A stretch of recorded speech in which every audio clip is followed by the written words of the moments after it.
जय गुरुजी संगत जी। Divine love for Guruji channel को सब्सक्राइब कीजिए एंड बेल आइकन को प्रेस कीजिए ताकि आपको लेटेस्ट सत्संग की वीडियोस के अपडेट्स आपको मिल सके। एंड प्लीज वीडियोस को भी लाइक कीजिए। जय गुरुजी।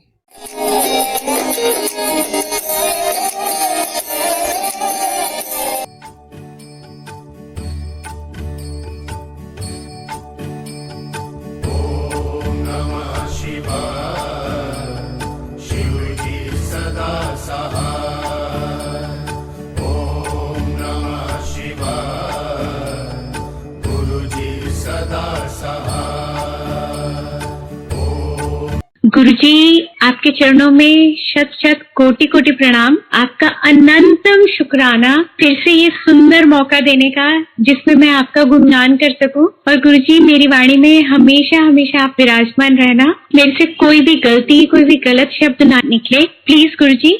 और शुक्राना पूरे मंदिर मैनेजमेंट का, विक्रम अंकल का, कुणाल अंकल का, जिन्होंने ये बहुत सुंदर मौका मेरे को दिया।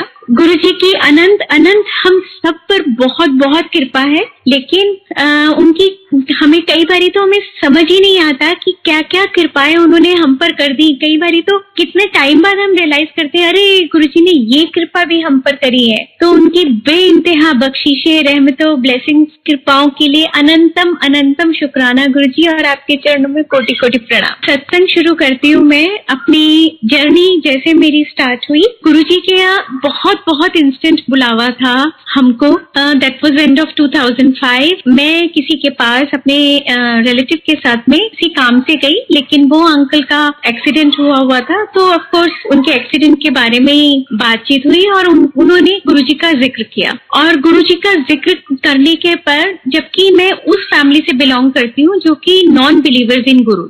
हमारा जो मेरे फादर थे वो कृष्ण भक्त थे, गीता मानते थे, और जो गुरुजी की एबीसी है वो लिटरली उसी को ही फॉलो करते थे कि don't accuse, don't blame, don't criticise. तो यही वो हमको भी वो बोलते थे कि बस अपने कर्म करो, छोड़ो और सब कुछ प्रभु पर छोड़ दो। वही चीज हम सुनते आ रहे थे, तो इसीलिए किसी भी ऐसे वो ही नहीं होता था। लेकिन उस दिन गुरुजी ने हमें अपने चरणों में बुलाना था, तो मेरे मुंह से निकला कि मुझे वहां जाना है और आप मुझे लेकर चलेंगे क्या? तो वो कहते मेरा तो एक्सीडेंट हुआ है। मैंने कहा वो कोई इशू नहीं है। मैंने उसी टाइम अंकल को फोन किया। मैंने कहा हमें 10 मिनट में आप यहाँ पहुंचो, क्योंकि वो 10 मिनट की ड्राइव पर हमारा घर था। तो मैंने कहा मत पूछना कहाँ क्यों, बस हमें जाना है। और उसके बाद में ये 4 बजे मैं उन अंकल से मिल रही थी और 6 बजे we were on the way to Empire State. तो ये गुरुजी का बुलावा था। और जब हम गुरुजी के दरबार में पहुंचे तो शब्द उस वक्त चल रहा था, श्वासा दी माला नाल सिमरा में तेरा नाम। हालांकि ये शब्द मैंने कई बार सुना था,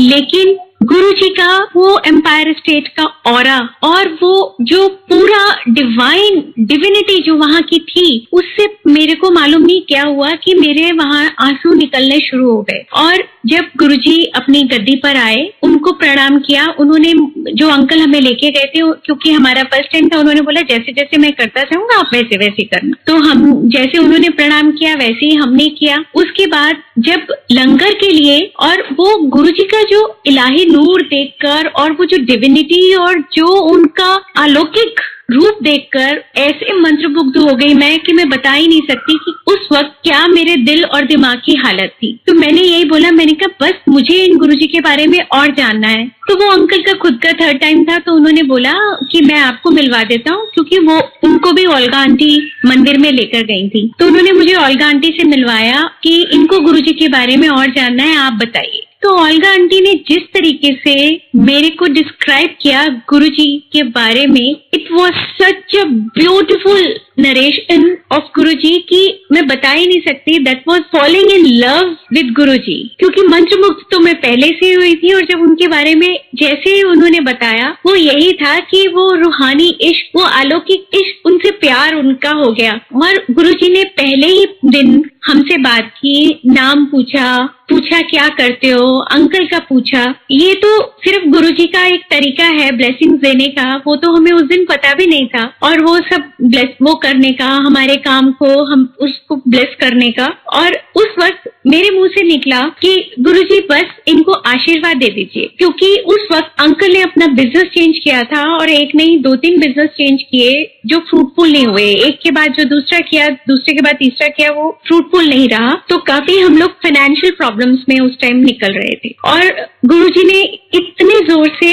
बोला लाउडली, दे दिता 2 बारी गुरुजी ने वो बोला और हम बहुत प्रसन्न होकर वहां से आए। और बस गुरुजी से जो मैंने उस वक्त में एक अरदास की थी कि गुरुजी इन्ना बख्श देना कि तुहाडे कोल आने लई सोच ना पए, क्योंकि उस वक्त मैंने आपको बताया कि जैसे हम फाइनेंशियल प्रॉब्लम्स में से निकल रहे थे तो मंदिर एम्पायर स्टेट इतना दूर था हमारे घर से और हम गाड़ी भी उस वक्त में तब निकाला करते थे कि जब हमारे को बहुत जरूरी हो। तो यही था कि वहां पर आने जाने के लिए इतना पेट्रोल लगेगा, तो बस गुरुजी इतना बख्श देना कि आपके पास आने के लिए सोच ना पड़े। यही बस मन में था कि बस अब बुलाते रहना गुरुजी। और उसके बाद थोड़े दिनों बाद में हमें एक फोन आता है और कहते हैं कि जी आपका फ्री पेट्रोल निकला है। बेटे ने पेट्रोल पंप से जब पेट्रोल भरवाया था तो वो गिफ्ट वाउचर्स वगैरह कई बार वो भरवाते हैं कि आप ये भर दीजिए, आपका ये लकी ड्रॉ निकलेगा, लेकिन ऐसा तो कभी होता नहीं। मैंने सुन के बोला, मैंने कहा ये ना महिंद्रा क्लब वाले बेवकूफ बना रहे होंगे, ऐसा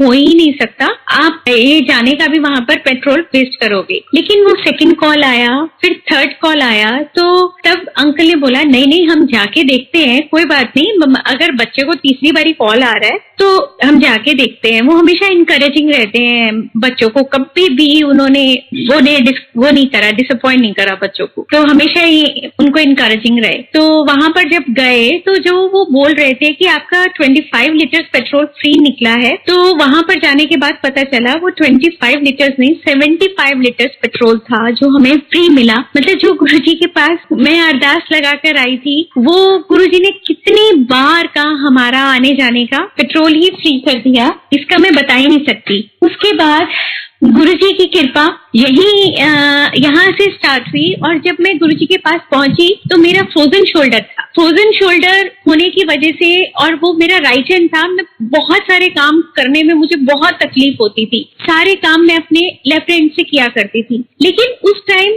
प्रॉब्लम जैसी थी, ये भी मालूम नहीं था कि गुरुजी को अरदास करने की जरूरत नहीं है, गुरुजी तो अपने आप जाने जाना है। मतलब वो जो शब्द चलता है, बिन बोलिया सब कुछ जानदा किस आगे कीजिए अरदास, तो वो बिल्कुल फुलफिल होती है गुरुजी के दरबार में। ये बात अक्षरशः सत्य है, क्योंकि उस टाइम प्रॉब्लम्स इतनी थी ना, मुझे तब ये नहीं मालूम था कि गुरुजी को कहने की कुछ जरूरत ही नहीं है, वो तो जानी जान, वो तो हर पल पल के हमारी सब जानते हैं, हमारा रोम रोम जानते हैं, तो उनको क्या हम अरदास करें। और उस वक्त जो मेरे फ्रोजन शोल्डर के लिए बोल दिया गया था वो ये था कि आपकी सर्जरी की जरूरत है, आपको ऑपरेट कराना पड़ेगा। लेकिन मेरे को ये लगा कि मेरा अभी काम चल रहा है, मैं जैसे भी है काम तो कर पा रही हूँ, तो उस टाइम पैसों को देखते हुए मैंने अवॉइड कर दिया। और गुरुजी के दरबार में जाने के बाद कब वो मेरा फ्रोजन शोल्डर बगैर कुछ अरदास किए, मैं कुछ दिनों के बाद में मैंने रियलाइज किया कि मैं तो फ्रोजन शोल्डर ही सारा ठीक हो गया,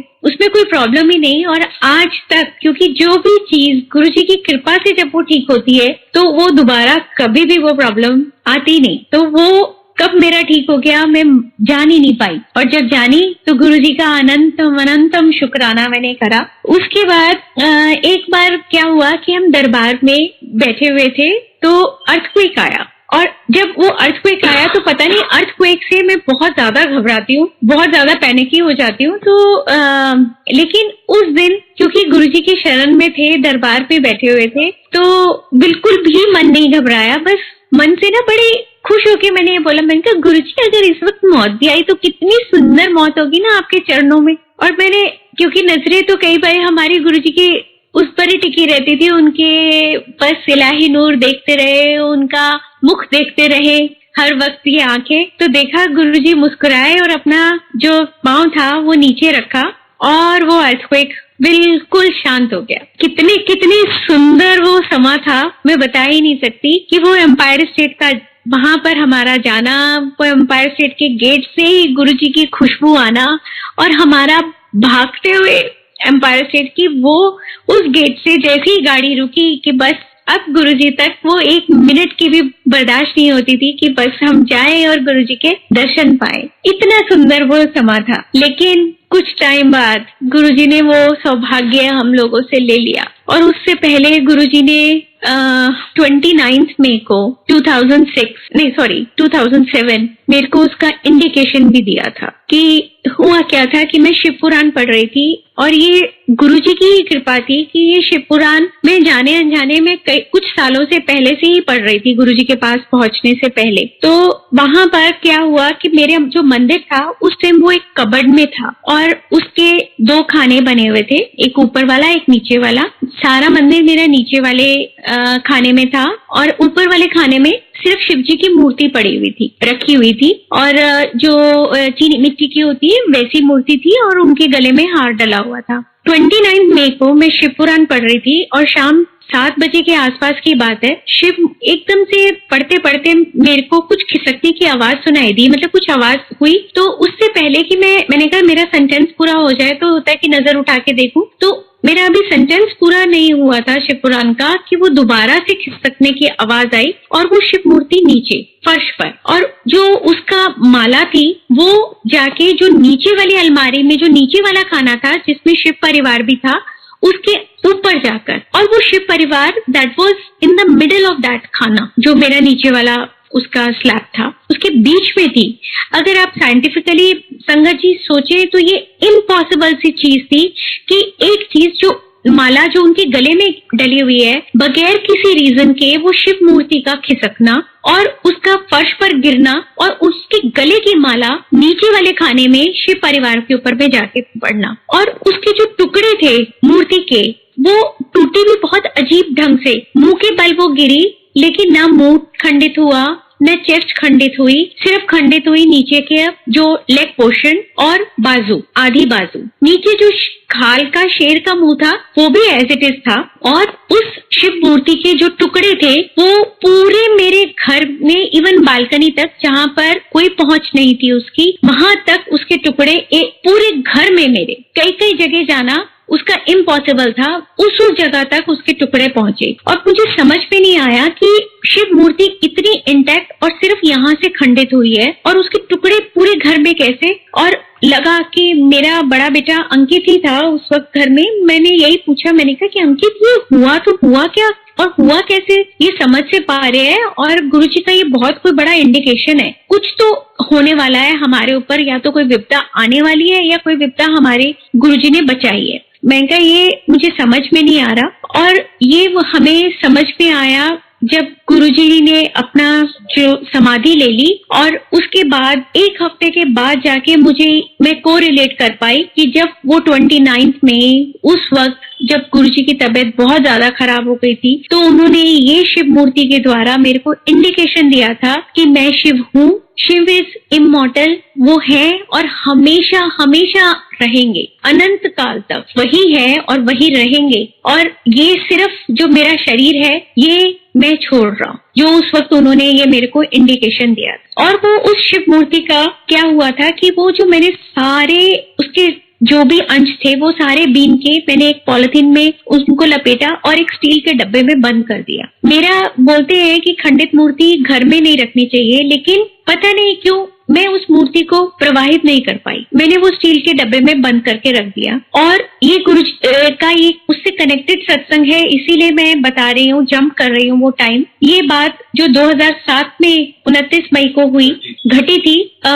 गुरुजी का मुझे हुक्म आया था रेनोवेशन के लिए 2011 में, और जो हुक्म आया था वो जो आया था वो 8 फरवरी को आया था, और 11 फरवरी को हमारे घर में हथौड़ा लग गया था गुरुजी का हुक्म मानते हुए। तो और उन्होंने मुझे ये भी आदेश दिया था, तब हमारे घर में उल्गा आंटी वाला सत्संग होना था 8 अप्रैल को, लेकिन उन्होंने बोला कि गुरुजी का हुक्म आया है कि आप अपने घर को रेनोवेट करो, सुंदर सा बनाओ, खुला खुला सा बनाओ, और ताकि अच्छे से संगत यहाँ पर आ सके और कोई भी आपको पैसे की प्रॉब्लम नहीं आएगी, पैसे की तरफ से कोई रुकावट नहीं होगी, पैसा आता जाएगा।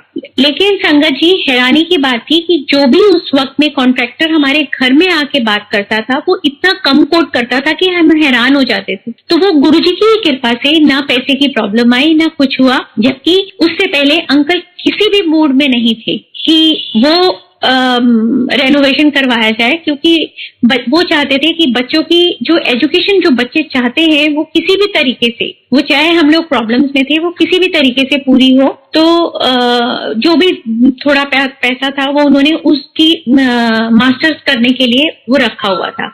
लेकिन जब गुरुजी का हुक्म आया तो उन्होंने वो जितनी भी अपनी सेविंग थी उसको उन्होंने कहा कि अब तो हुक्म है, ये तो मानना ही पड़ेगा। और सच में संगत जी, इतना हम सोच भी नहीं सकते थे, जितने कम पैसों में इतना ज्यादा रेनोवेशन हमारा गुरुजी ने करवाया। और वो जो स्टील के डब्बे में उस रेनोवेशन के बाद वो मूर्ति के जो टुकड़े थे, वो जो अंश थे, वो गायब हो। डब्बे में वो जो बाकी सामान पड़ा था मेरा, वो स्टील के डब्बे में वो बाकी रह गया, लेकिन वो उसके बाद में वो मूर्ति, मुझे खंडित मूर्ति नहीं मिली। इसीलिए ये सत्संग जो इतने 2007 का जो 2011 में जंप करने के बाद हुआ, वो मैं आपको बता रही हूँ कि ये गुरुजी का क्या मर्जी थी, ये मैं आज भी नहीं समझ पाई। बस सिर झुका के उनके चरणों में वंदना है कि जो भी उन्होंने करा वो उनकी मर्जी, उनके आगे हम नतमस्तक, उनके चरणों में हमारा हर तरफ से, अपनी तरफ से सरेंडर। हमें नहीं मालूम गुरुजी कि हमारा अभी भी कुछ सरेंडर बाकी है या नहीं, अपनी तरफ से हम लोगों का पूरा सरेंडर हो चुका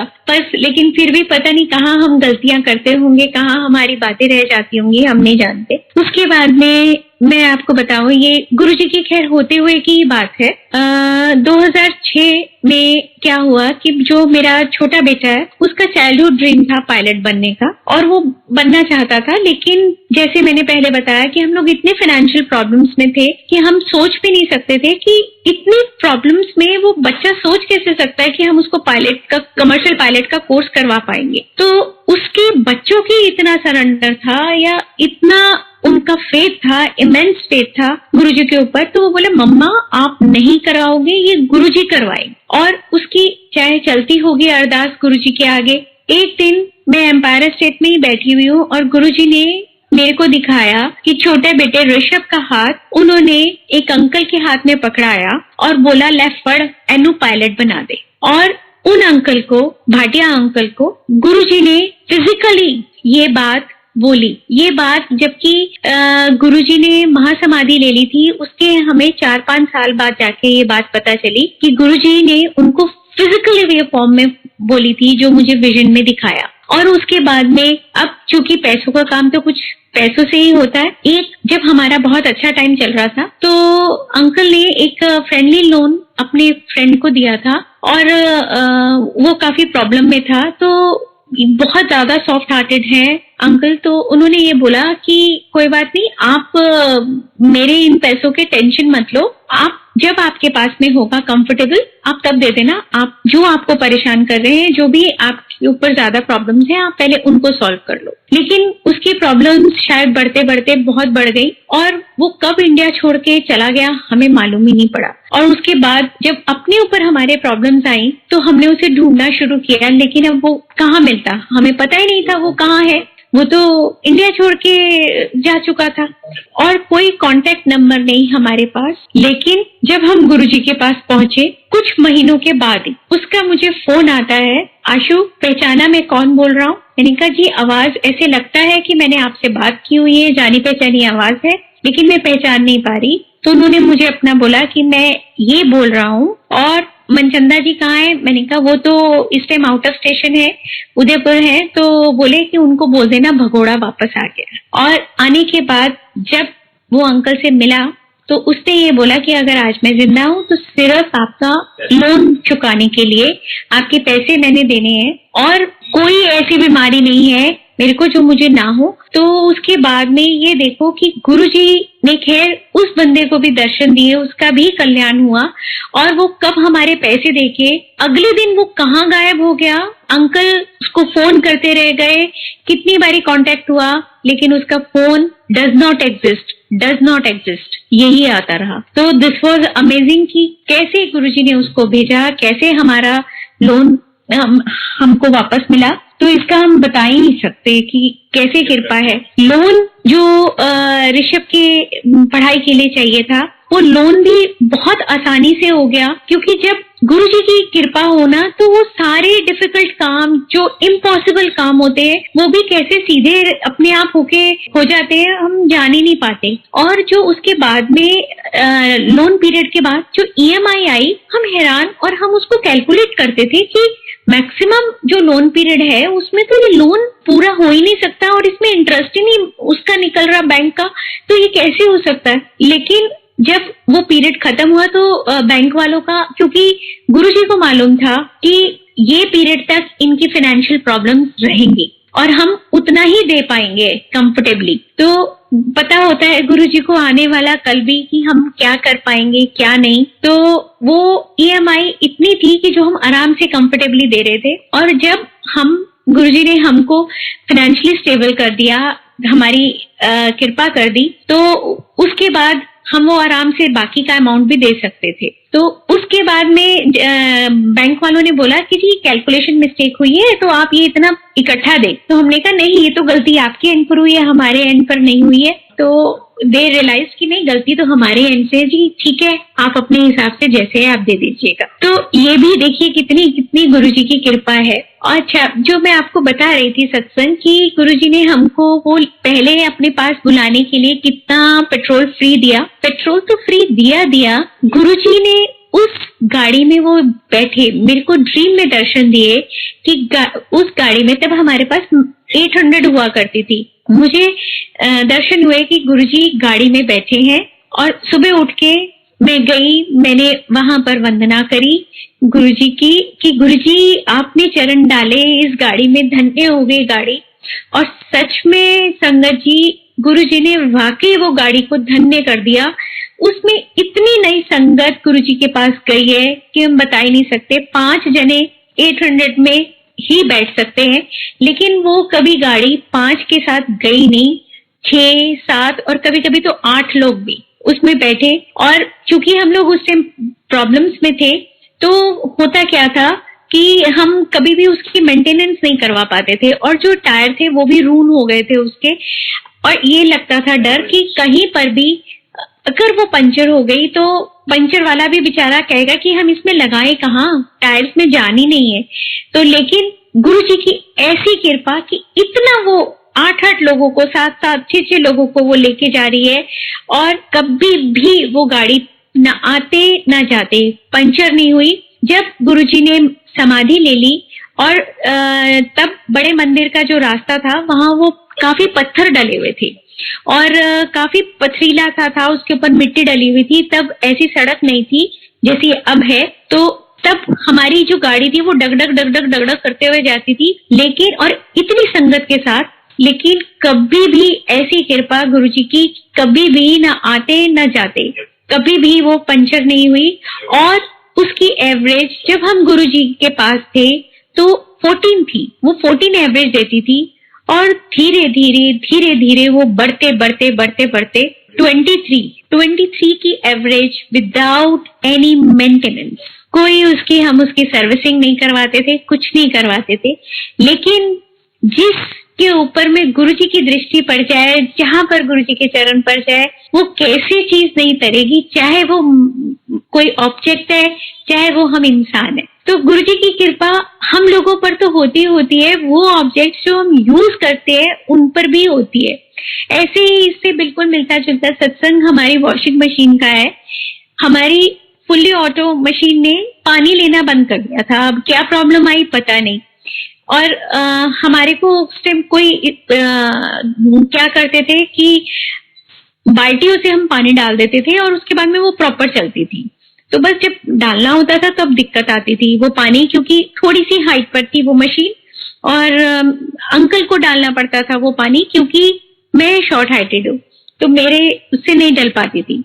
अब कुछ टाइम तो अंकल ने डाली, और उसके बाद में क्या हुआ कि अंकल ने कहा गुरुजी हुन मेरी कमर दुख गई, हुन नहीं मेरे तो पैंदा। और उसके बाद नेक्स्ट डे जब हमने उस मशीन को चलाया तो मशीन अपने आप पानी लेने लग गई बगैर ठीक करा। ऐसे प्यारे हमारे गुरुजी है, ऐसे सुनते हैं। कोई भी हम उनसे अरदास कर दे तो देखो किस तरीके से हमारी बातें पूरी कर देते हैं। अनंतम अनंतम अनंतम शुक्राना गुरुजी आपकी हर एक चीज का जो आप करते हैं। अब जब मैंने आपको बताया कि ऋषभ का इस तरीके से उसको पायलट बनने के लिए जब उसका वीजा भी लग गया, सब कुछ हुआ, तो गुरुजी को भाटिया अंकल ने ही बोला कि गुरुजी एनू कनाडा भेज रहे हैं पायलट बनने ਲਈ। तो गुरुजी ने फिजिकली जब वो अपने फॉर्म में थे तो उसमें तो उन्होंने ओके किया और जा। हालांकि ऋषभ को वहां पर काफी प्रॉब्लम्स आई। वो उसका जो गुरुजी के वचन है ना कि मैं नींबू दिवाकर ने छोड़ना, वाकई ऋषभ बिल्कुल नींबू की तरह स्क्वीज्ड आउट हुआ वहां पर।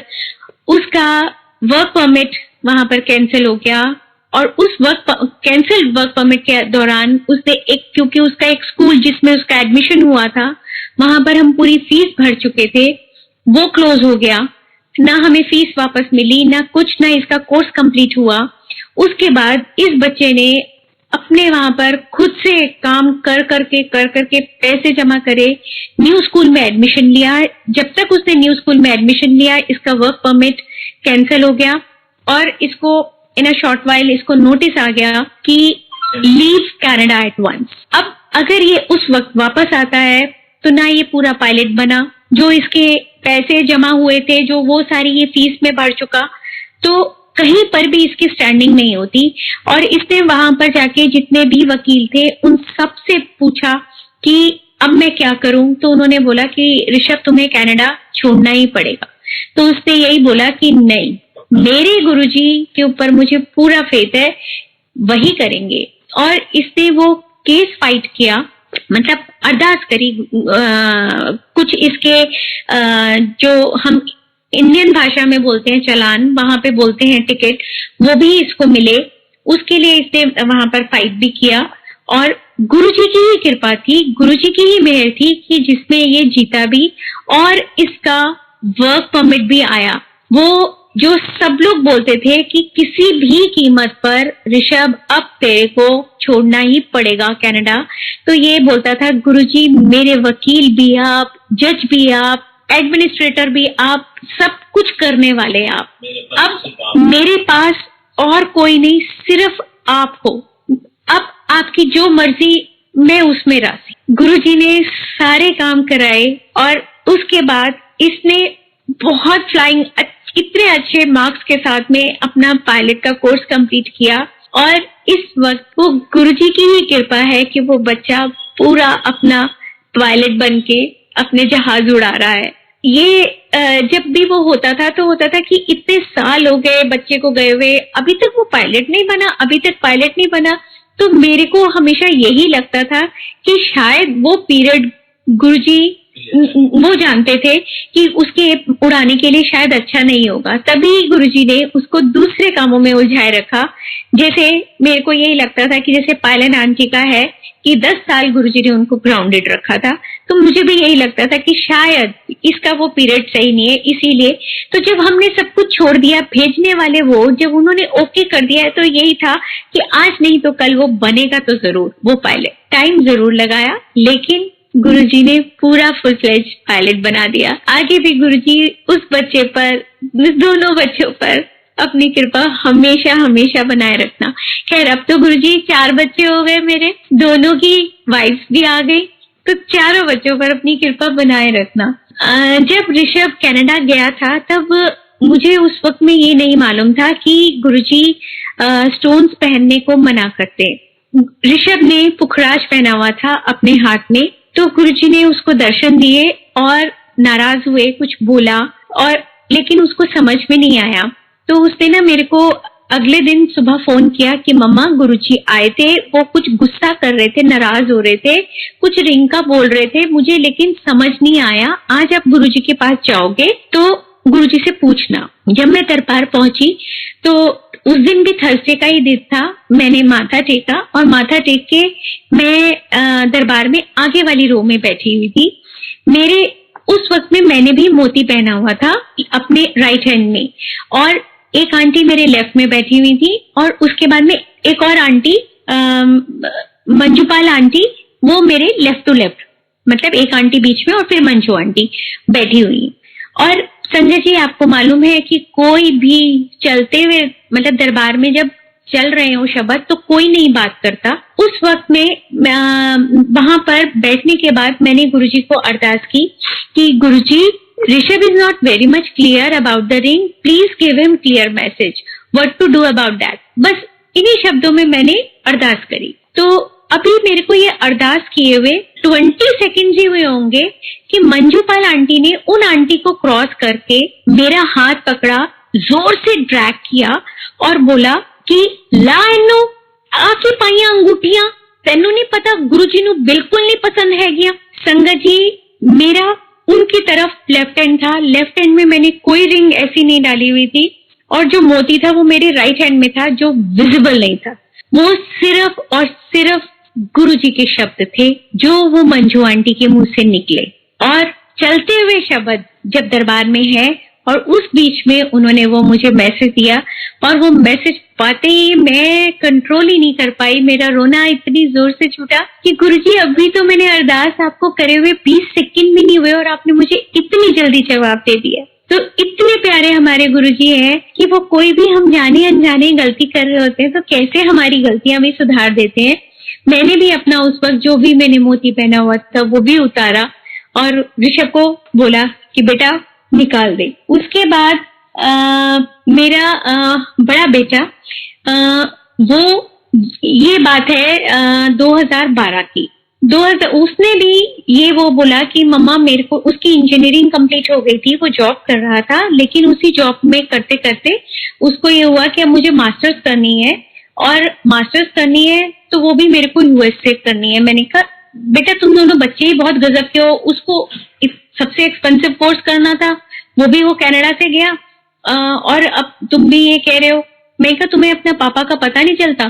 तो कहते नहीं मम्मी गुरुजी करवाएंगे। तो मैंने कहा पैसे कहाँ से आएंगे? कहते वो गुरुजी करवाएंगे। अब ठीक है भाई कर लो अप्लाई, अगर गुरुजी कुछ कर देंगे तो देखी जाएगी, तुम जानो गुरुजी जाने। संगत जी सही में उस बच्चे का वीजा जो मैंने गुरुजी को उसने मुझे यही बोला बेटे ने कि मम्मी अरदास भी आप ही करोगे।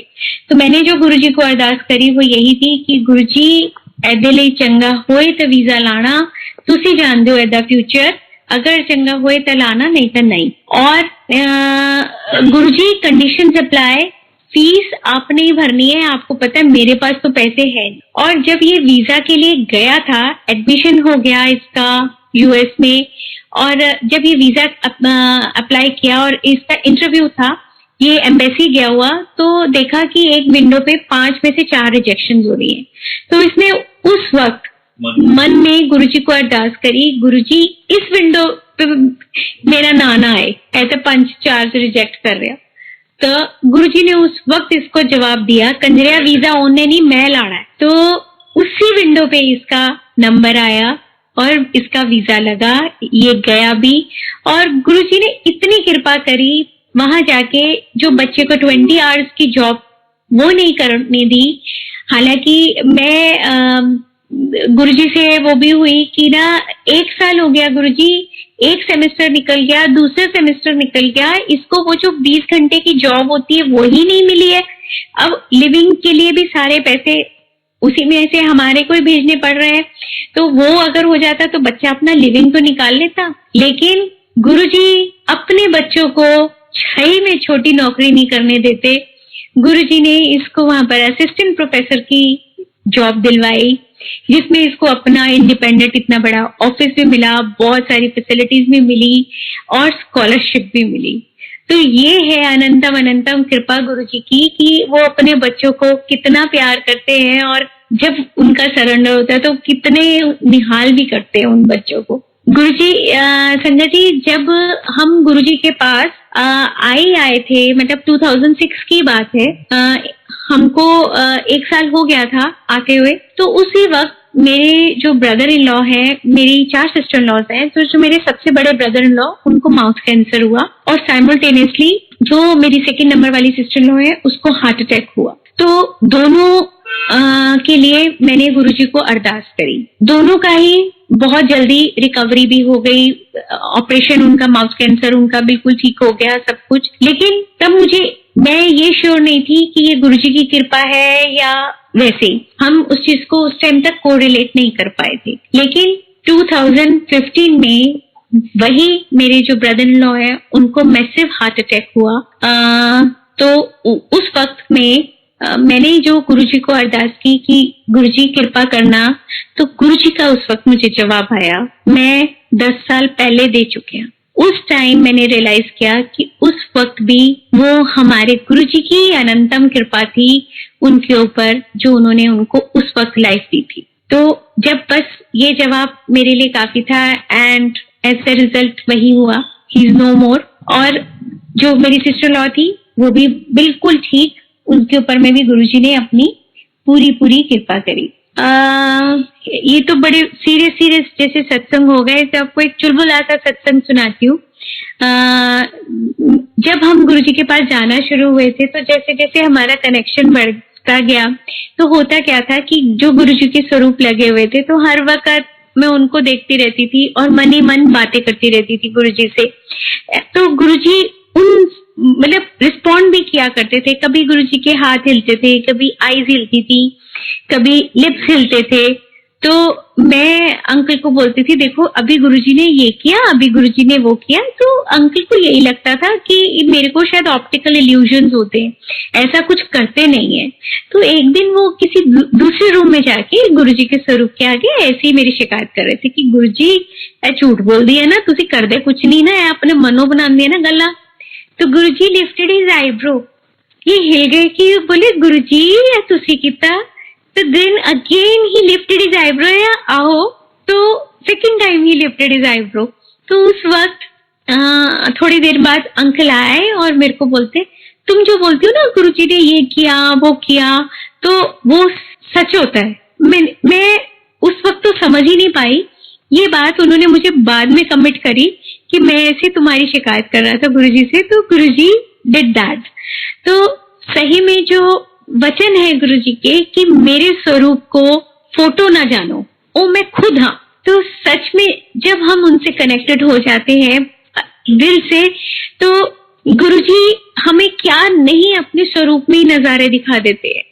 गुरुजी ने ऐसे नजारे हमें दिखाए हैं कि गुरुजी ब्रीथ कर रहे हैं, आंखें हिल रही हैं, हाथ हिल रहे हैं और लिप्स हिल रहे हैं, ये उनके स्वरूप में। और मंदिर के नजारे तो सबको ही पता है कि शिवजी की मूर्ति, ब्रास वाली मूर्ति, वो तो अद्भुत नजारे हैं। गुरुजी ने अपने चरणों से रोशनी निकलते हुए मुझे दिखाया, और उस वक्त तो मैं बिल्कुल ही मतलब लिटरली बहुत ज्यादा, जैसे आप कोई भी ऐसा नजारा जब देख लेते हो तो थोड़ा सा पागलपन सा सवार हो जाता है। मैं बहुत रोई थी।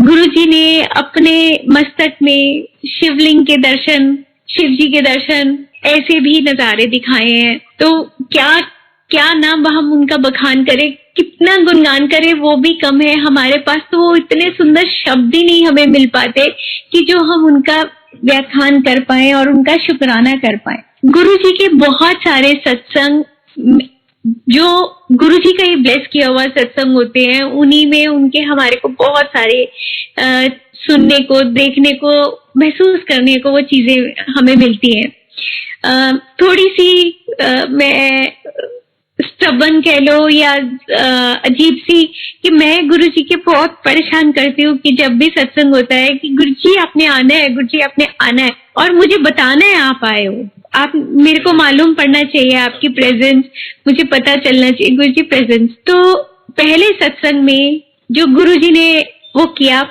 वो हमारे यहाँ जो पहला सत्संग हुआ था, दैट वाज 11 दिसंबर 2009। तो उस वक्त में मैंने 3 दिए, एक तो बीच में जोत जल रही थी, एक और टेबल के 4 कॉर्नर्स में एक जगह कड़ा प्रसाद था और बाकी 3 जगह डेकोरेटिव दिए थे और वो जल रहे थे। वो दिवाली टाइप दिए थे, थोड़े उससे डिफरेंट, बहुत सुंदर वो जल रहे थे। और हम जो गुरुजी के आने की तैयारियां कर रहे थे, तो बार बार हमारे मुंह से ये नहीं निकलता था कि गुरुजी आ रहे हैं, शिवजी आ रहे हैं, शिवजी आ रहे हैं, ये निकलता था। तो क्या हुआ संगत जी, जब तब 2 आरतियां हुआ करती थी, एक शिव जी की आरती और एक गुरु जी की आरती। उस वक्त पर हमने प्लेलिस्ट बनाई, उसको 10 बार चेक कर लिया और 2 आरतियां, पहले शिव जी की फिर गुरु जी की। लेकिन जब शब्द चले, आरती चली, तो जो सेकंड आरती भी हुई वो जय शिव ओंकारा, गुरुजी वाली आरती नहीं चली। मैं हक्की बक्की सी अपने बेटे को देखा और मैंने उससे इशारे से पूछा कि क्या हो गया, क्या मिस्टेक हो गई।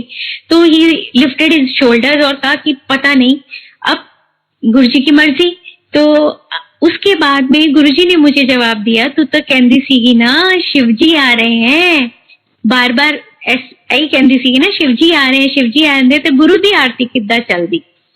और संगत जी, जब 2-3 दिन के बाद हम दरबार उठाने लगे, तो उस टाइम वो पहला सत्संग था, तो बेवकूफी भी थी, हमने आज्ञा भी नहीं ली गुरुजी से दरबार उठाने की।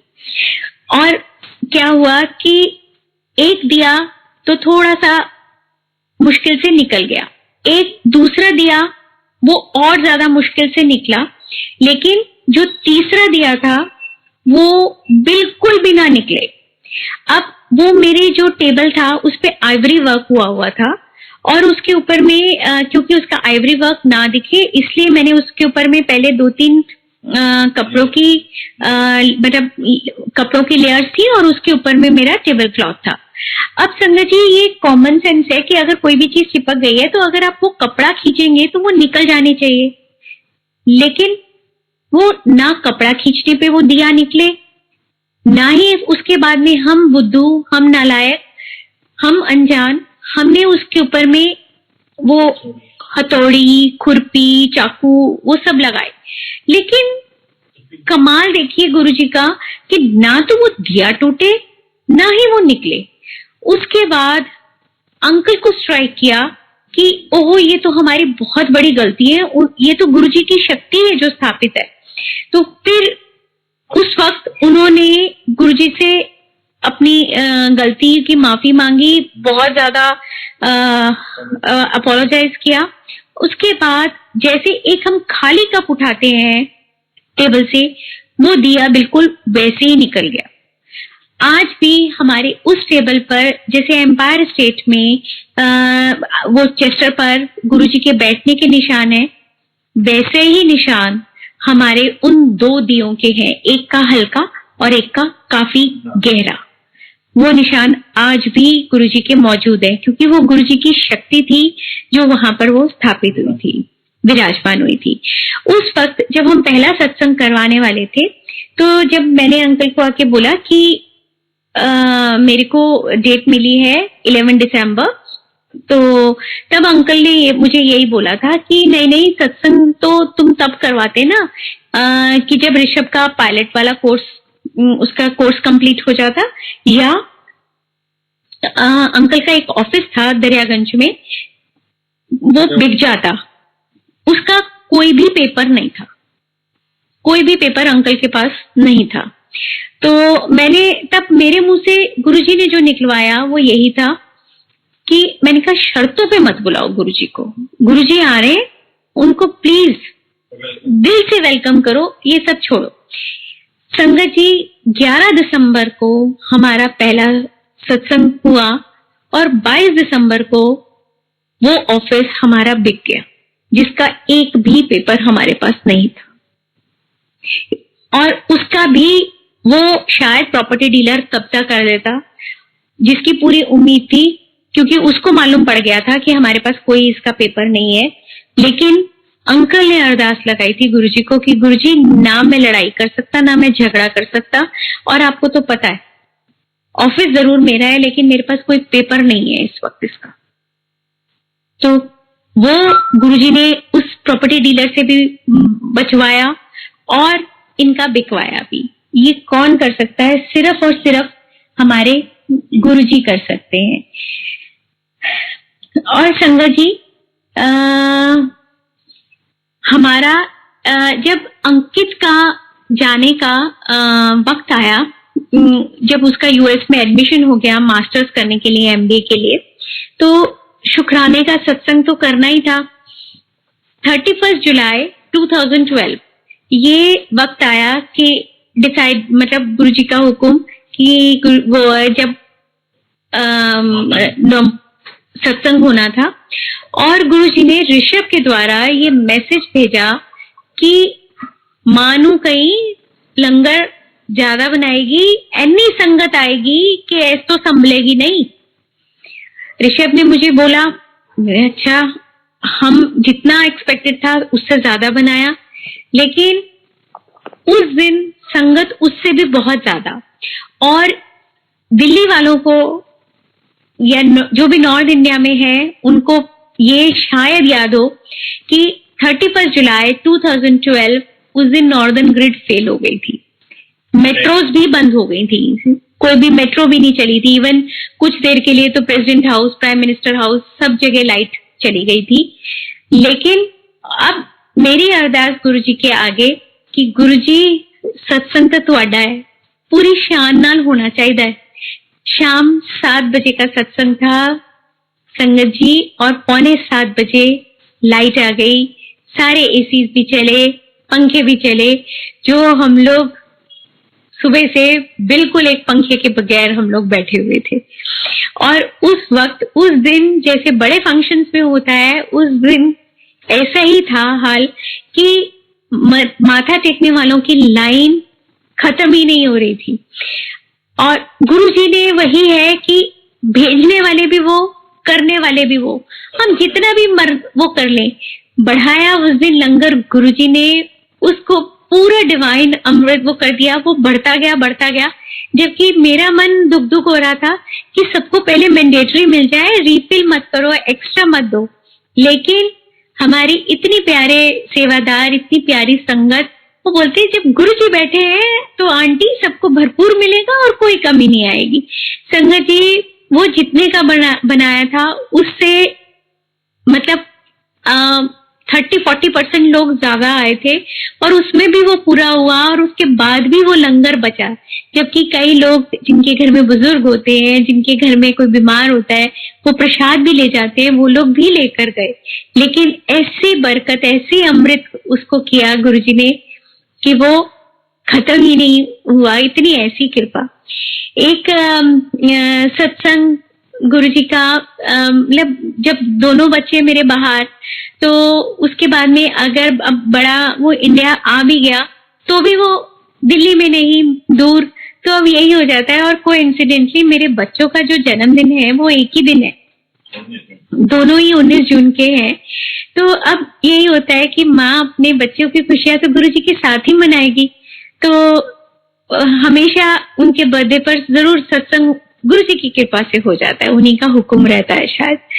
तो मैंने वो सत्संग किया, तब रजनी आंटी हैं, वो बहुत ज्यादा कनेक्टेड रहती हैं गुरुजी के साथ में। वो उनको भी मैंने बुलाया हुआ था, वो हमारे घर से काफी दूर रहती हैं, लेकिन वो इतनी प्यारी, वो आई और लेट आई। 12:30 का सत्संग था, काफी लेट पहुंची वो, 1 घंटा करीब।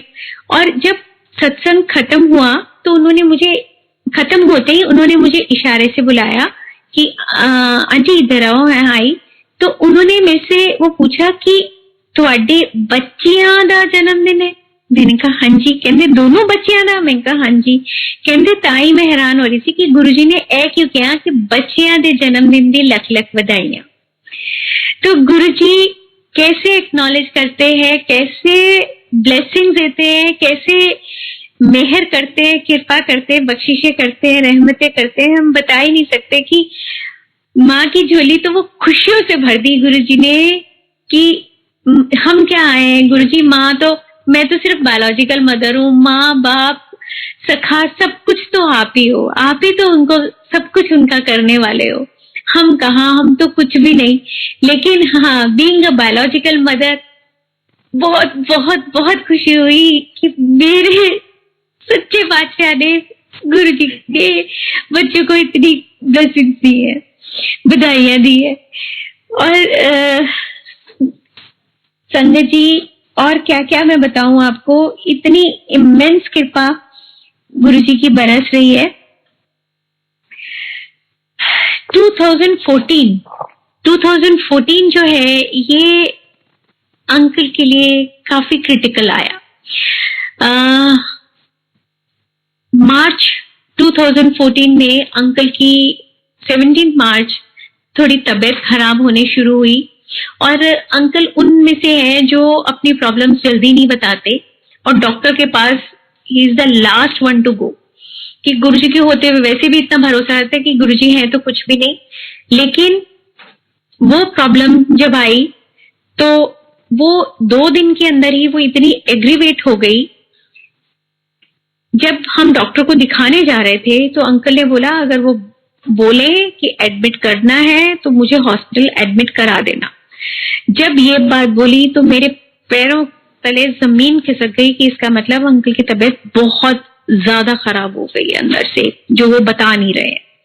अंकल का क्या था कि जैसे बॉडी पैरालाइज्ड हो जाती है, बिल्कुल वैसे बगैर किसी पैरालिटिक अटैक के वो बॉडी पूरी स्टिफ ऐसी हो गई थी, ना वो करवट ले सकते थे, ना वो टॉयलेट सीट से उठ सकते थे, ना वो बेड से उठ पाते थे, हाथ उनके स्टिफ, मोबाइल पकड़ना मुश्किल और पैरों में टांगों में वो शुरू में एक दिन में थोड़े ब्लड पैचेस दिखे मुझे, जैसे कोई चोट लग जाती है, कोई एक्सीडेंट हो जाता है तो जख्म हो जाता है, इसी तरीके से ब्लड पैचेस वहां पर उनकी बॉडी पर थे और वो धीरे धीरे डेली मैंने देखा, मतलब अगले दिन शाम तक वो बढ़ गया, अगले दिन सुबह तक और बढ़ गया।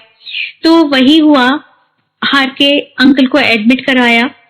उसके बाद मेरी अरदास गुरुजी से कि गुरुजी जो अब डॉक्टर्स अपना इलाज कर रहे हैं कि अगर गुरुजी इलाज अच्छा सही हो रहा है, सही डायरेक्शन में हो रहा है तो आप मुझे कोई इंडिकेशन दो, कोई मुझे इंडिकेशन दो, लेकिन कोई इंडिकेशन नहीं आया। हाँ, उससे पहले एक मैं बात बताना भूल गई कि ये होली का दिन था 17 मार्च। हम सुबह गुरुजी मंदिर गए माथा टेकने तो मैंने देखा गुरुजी स्माइल नहीं कर रहे। उस वक्त जब मैंने आज्ञा भी ली तभी भी मैंने देखा गुरुजी स्माइल नहीं कर रहे। मन अंदर से बहुत परेशान हो गया था कि गुरुजी स्माइल क्यों नहीं कर रहे। लेकिन उसके बाद जब अंकल का ये हाल वो होता गया तो समझ में आ गया कि इसीलिए गुरुजी का वो इंडिकेशन था कि ये प्रॉब्लम आ रही है, जो मुझे बाद में ऑफ कोर्स रियलाइज हुआ कि इस यही वजह थी कि गुरुजी उस दिन स्माइल नहीं कर रहे थे। उसके बाद वो लेकिन अंकल की प्रॉब्लम बढ़ती गई, दवाइयां बढ़ती गई, लेकिन वो प्रॉब्लम ना गुरुजी का कोई इंडिकेशन आया। संगत बहुत आती रही हॉस्पिटल, इनको प्रसाद खिलाती रही, लेकिन हालत जस की तस। उसके बाद मेरे को गुरुजी ने दिखाना था, सुनवाना था कि यहाँ पर वो डॉक्टर सही नहीं है, वो सिर्फ और सिर्फ पैसे खा रहे हैं। वो गुरुजी ने मुझे सुनवा दिया और मैं जबरदस्ती अंकल की वहां से छुट्टी करवा कर घर लेकर आई। और उसके बाद नवीन अंकल और विजय अंकल, जो हमारी गुरुजी की संगत इतनी प्यारी पुरानी संगत है, उन्होंने मेरे को बोला कि आशु वहां पर हम तुम्हें एक डॉक्टर के पास लेके जा रहे हैं जहां पर उम्मीद है डायग्नोज सही हो जाएगा। जब वहां पर फोर्टिस हॉस्पिटल के गेट पे पहुंचे तो गुरुजी की फ्रेग्रेंस और फ्रेग्रेंस वो पूरे उस डॉक्टर के चैम्बर तक, उसके रूम तक जाने तक वो गुरुजी की फ्रेग्रेंस साथ साथ वहां पर बहुत ज्यादा मुझे महसूस हो रही थी। उसके बाद जब हम गए तो उसने बोला कि नॉट एट ऑल, बिल्कुल भी ये वो प्रॉब्लम नहीं है जो पिछले हॉस्पिटल में जो डॉक्टर्स कह रहे थे कि इट्स अ परपुरा कह रहे कि it's a small vessel cutaneous vasculitis. ये प्रॉब्लम है जो हुई है आपके हस्बैंड को। और उसके बाद उन्होंने इनका डायग्नोज मतलब वो करके दवाइयां दी और हम घर आए। लेकिन एक प्रॉब्लम जो इतना एग्रीवेट कर गई थी उसको कंट्रोल होने में भी तो टाइम लगना था। तो और वो डॉक्टर इतना स्वीट कि उसने हमारा उसका ये बोला कि एक्चुअली में आपका इलाज यहाँ पर हॉस्पिटल में एडमिट होके होना चाहिए था, लेकिन आप इतना टॉर्चर पहले ही सह चुके हैं तो इसलिए हम आपका इलाज घर से करेंगे। अब ये तो संगत जी गुरु जी को मालूम था कि उस वक्त जितने भी पैसे थे वो मेरे इनके पहले 15 दिन के इलाज में, हॉस्पिटलाइजेशन में खर्च हो चुके थे। और उस वक्त दोनों बच्चे बाहर, बड़ा यूएस, छोटा कनाडा, और दोनों की प्रॉब्लम्स ऐसी थी कि वो नहीं आ सकते थे, क्योंकि छोटा उसका पासपोर्ट रिन्यूअल के लिए गया हुआ था और बड़े की मास्टर्स की फाइनल बिल्कुल सिर पर। उसने बोला मम्मा मैं 1 हफ्ते के लिए आ जाता हूँ।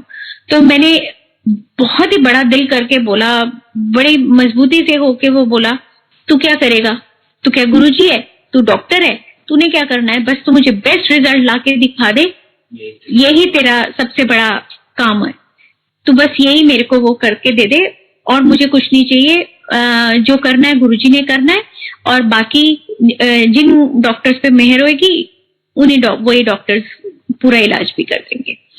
तो उस वक्त में उस डॉक्टर का ये कहना कि आपका इलाज तो एडमिट होके होना चाहिए था, लेकिन आप इतना टॉर्चर पहले ही सह चुके हैं तो हम आपका इलाज घर से ही करेंगे। अब बताइए डॉक्टर, बताइए संगत जी कि ये वो डॉक्टर था या उसके रूप में गुरुजी थे। उसके बाद बेरी अंकल आए, अंकल का हालचाल पूछते, और जब उन्होंने इनका ये हाल देखा, वो ट्रीटमेंट शुरू हुए 3rd डे था, 2 ही दिन हुए थे इनका ट्रीटमेंट शुरू हुए। तो उन्होंने जब अंकल का ये हाल देखा तो उन्होंने बोला कि नहीं नहीं आप इनको हॉस्पिटल लेके चलो, आप घर में क्यों बैठे हो। तो हम लेके चले वहां पर, और संगत ढींगरा अंकल वो भी वहां पर सीधा उनको पता चल गया और वो सीधा हॉस्पिटल पहुंच गए। वहां पर दोबारा जब हम अंकल को लेकर गए, व्हील चेयर पर अंकल थे, तो गुरुजी की खुशबू पूरी साथ। तो उसके बाद में वो डॉक्टर ने इनको बोला कि आपको इतनी ज्यादा प्रॉब्लम्स है और मैं आपको 10 में से 10 नंबर देता हूं, आप तो भी इतनी प्रॉब्लम्स के बाद में भी स्माइल कर रहे हैं। अब ये स्माइल करने की भी हिम्मत सिर्फ और सिर्फ गुरुजी दे सकते हैं। और उस डॉक्टर ने ये बोला कि ये जो आपके साथ आए हैं ना, यही काम आएंगे, आपके रिलेटिव्स काम नहीं आएंगे। अब बताइए वो गुरुजी नहीं थे उस डॉक्टर के रूप में, तो बताओ वो कौन था। क्योंकि वो कैसे जानता है कि ये हमारे सारी संगत आई है। उस दिन भी हमारी संगत परिवार थी और आज भी हमारा संगत परिवार है जो साथ में गया। उसे उस डॉक्टर को कैसे मालूम। और उसके बाद में इनको 2 घंटे के लिए उसमें मतलब एडमिट किया, दवाई चढ़ाई और इनका पेन कम हुआ। और उसके बाद में वो डॉक्टर मुझे बोलता है, मैंने कहा डॉक्टर साहब ये कुछ खा नहीं रहे और इतना हेवी मेडिकेशन जा रहा है। तो उस डॉक्टर का ये कहना कि इनको समोसा खिला, लेज की चिप्स खिला, जलेबी खिला, ये कौन कह सकता है। और अच्छा खाना बना के खिलाया जैसे नई नई शादी में बना के खिलाती थी, ये कौन कह सकता है गुरुजी के अलावा कि समोसा खिला, जलेबी खिला।